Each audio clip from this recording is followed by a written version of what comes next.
Salam à tous les frères et sœurs, je vais faire une petite vidéo concernant le fait de ne pas céder, de ne pas fléchir, etc. On va voir pas mal de versets coraniques et aussi quelques-uns bibliques. Donc on va voir pas mal de trucs. Donc bien entendu, le Seigneur nous a créés faibles, comme il le dit lui-même. Et c'est sûr que des fois, il y a des hauts et des bas. Maintenant, on va voir des beaux exemples et des beaux versets pour justement se raffermir ensemble. Surah 3, verset 146. Bismillah. Combien de prophètes ont combattu en compagnie de beaucoup de disciples? Ceux-ci ne fléchirent pas à cause de ce qui les atteignit dans le sentier d'Allah. Ils ne faiblirent pas, ils ne cédèrent point, et Allah aime les endurants. Sourate 14, verset 27. Allah a fermé les croyants par une parole ferme dans la vie présente et dans l'au-delà, tandis qu'il égare les injustes, et Allah fait ce qu'il veut.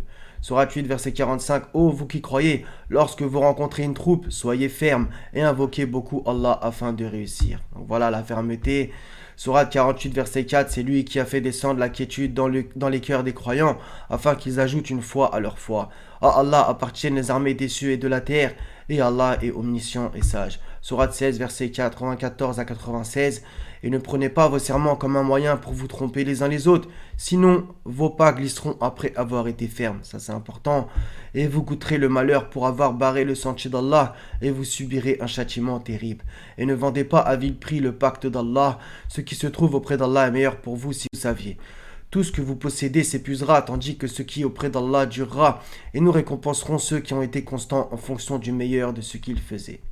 28, 4 à 6. Pharaon était hautain sur terre et il répartit en clans ses habitants afin d'abuser de la faiblesse de l'un d'eux. Voilà, ça doit vous rappeler quelque chose par rapport à aujourd'hui. Il égorgeait leurs fils et laissait vivantes leurs femmes. Il était vraiment parmi les fauteurs de désordre. Mais nous voulions favoriser ceux qui avaient été faibles sur terre et en faire des dirigeants et en faire les héritiers. Lisez-le en arabe si ça vous intéresse. Et les établir puissamment sur terre et faire voir à Pharaon, à Aman et à leurs soldats ce dont ils redoutaient, afin d'abuser de la faiblesse de l'un d'eux. Ça c'est important.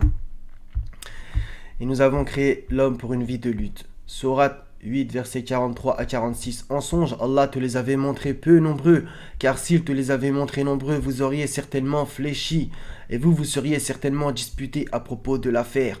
Mais Allah vous en a préservé, il connaît le contenu des cœurs. Et aussi au moment de la rencontre, il vous les montrait peu nombreux à vos yeux, de même qu'il vous faisait paraître à leurs yeux peu nombreux, afin qu'Allah parachève un ordre qui devait être exécuté. C'est Allah que sont ramenées les choses. On va passer à la Bible maintenant, donc dans Job chapitre 5 versets 17 à 20. Il est heureux l'homme que Dieu corrige, ne rejette pas l'instruction du Tout-Puissant. En effet, c'est lui qui inflige la blessure, mais il la soigne. Il frappe, mais c'est sa main qui guérit. 6 fois il te délivrera de la détresse, et 7 fois le mal ne t'atteindra pas. Il te sauvera de la mort pendant la famine et des coups de l'épée pendant la guerre. C'est beau aussi. Psaume 18, verset 40. Tu me donnes de la force pour le combat, tu fais plier sous moi mes adversaires. Et les versets d'au-dessus. Qui est Dieu en dehors de l'Éternel et qui est un rocher sinon notre Dieu? Le psaume 91, le psaume 23, etc. Matthieu 26, 41. Restez vigilants et priez pour ne pas céder à la tentation. L'esprit est bien disposé, mais par nature l'homme est faible. Vous voyez.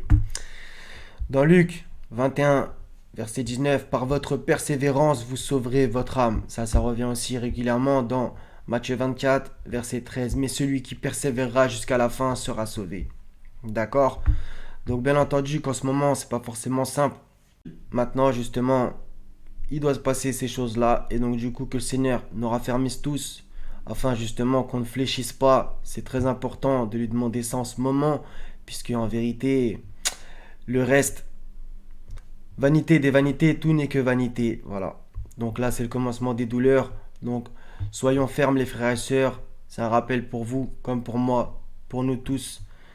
Voilà les frères et sœurs, donc soyez tous bénis. Wa salamun ala al-mursalin. Walhamdulillahi rabbil alamin. La ilaha illa hu al-azizul hakim. Prenez soin de vous.